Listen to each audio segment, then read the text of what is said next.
हरे कृष्णा, राधे राधे। हम सभी साधक वैदेही की आत्मकथा श्रवण कर रहे हैं।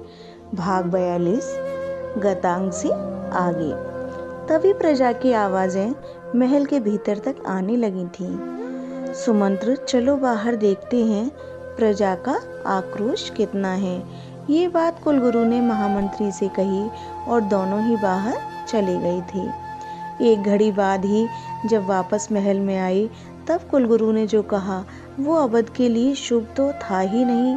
अवध की हजारों प्रजा महल के चारों ओर इकट्ठी हो गई थी और उनमें जो पंचायत के प्रधान हैं उन्होंने निर्णय लिया है कि कोई सेवक और कोई सेविका कैकेयी के साथ या कैकेयी की कोई आज्ञा नहीं मानेंगे, और अगर किसी ने कैकेयी की सेवा की और उसकी आज्ञा मानी तो उसे हम समाज से अलग रखेंगे, उससे किसी का कोई संबंध नहीं होगा। कुलगुरु ने आकर महाराज श्री दशरथ को ये बात सुनाई। किसी राजा को प्रजा का इस प्रकार आंदोलित होना कहाँ प्रिय लगता है, पर आज महाराज दशरथ प्रजा के इस व्यवहार से कुछ प्रसन्न से हुए थे। हे दुष्टा कैकेयी, तुम्हें पता भी है बाहर क्या हो रहा है? देखो, कुलगुरु ने बाहर का दृश्य दिखाया झरोखे के पर्दे को हटाकर। वो देखो, अवध के सेना नायक, चतुरंगनी सेना के नायक।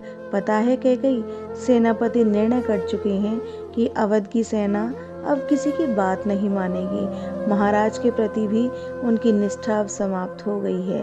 पूरी सेना ने कह दिया है हम सब श्री राम के साथ ही वन में जाएंगे, हमारी अब कोई जिम्मेदारी नहीं है। कितनी मूर्खता कर दी तुमने कैकेयी, अब कैसे चलाएगा राज्य तेरा पुत्र भरत? बोल कैकेयी। कुलगुरु अत्यंत रोष में बोल रहे थे। ये सुनते ही कैकेयी कांप गई। उसके मुख का रंग डर के कारण बिगड़ने लगा था। बोल, क्या तू और भरत और तेरे मायके के लोग आकर इस अवध के राज्य को चला लेंगे? क्योंकि कैकेयी, तेरी और निर्दोष भरत की सेवा के लिए कोई भी अवधवासी तैयार नहीं होगा। ये पंचों ने निर्णय कर लिया है। चतुरंगिनी सेना भंग हो गई। लक्ष्मण को बहुत अच्छा लगा था ये सुनकर, पर ये बात श्री राम को अच्छी नहीं लग रही थी। वो गंभीर हो गए थे और उन्होंने मन ही मन निर्णय कर लिया था कि अवध को इस समस्या से मुक्ति दिलाकर ही वे बन जाएंगे। प्रमुख सेनापति बाहर ही नग्न खड्ग लेकर खड़े हैं और उनकी सेना की टुकड़ी अवध के हर मार्ग में फैल गई है। श्री राम को हम वन जाने नहीं देंगे, बस यही कहना है सबका। महामंत्री सुमंत्र ने आकर फिर ये बात सुनाई। दुष्टा कैकेयी, ये सुमंत्र मुझसे कुछ पूछ रही थे। कुलगुरु, आप श्राप क्यों नहीं दे देते कैकेयी को? मैंने कहा था। महामंत्री, कोई ऋषि उसे श्राप क्यों देने लगा जिसे पति ने ही त्याग दिया है? जिसके सत्यवादी पति का इस तरह से अपमान किया हो उसे श्राप देने की जरूरत ही नहीं। वो तो स्वतः ही श्रापित हो गई। हर मार्ग में फैल गए हैं सैनिक। राम को जाने नहीं देंगे बाहर और भरत को आने नहीं देंगे। भरत के अवध में प्रवेश करते ही उसे बंदी बना लेंगे। तुम्हारे समस्त सेवक और सेविकाएं सबको नजरबंद करके रखा जाएगा। क्या करेगी तू कैकेयी, बोल। इतना सुनते ही कैकेयी पहली बार मूर्छित होकर गिरी थी, पर तुरंत आगे बढ़े मेरे श्री राम और उन्होंने ही कैकेयी माँ को संभाला। पर मूर्छित है कैकेयी। उस समय महाराज दशरथ कुछ प्रसन्न उठे थे और उन्होंने अपने सेनापति को भीतर महल में बुलाया।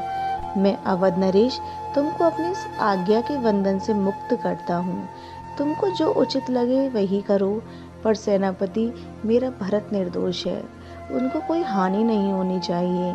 महाराज के वचनों को सुनकर सेनापति ने सिर झुकाया था। माँ उठो माँ, माता कैकेयी को संभाल रहे हैं मेरे श्री राम।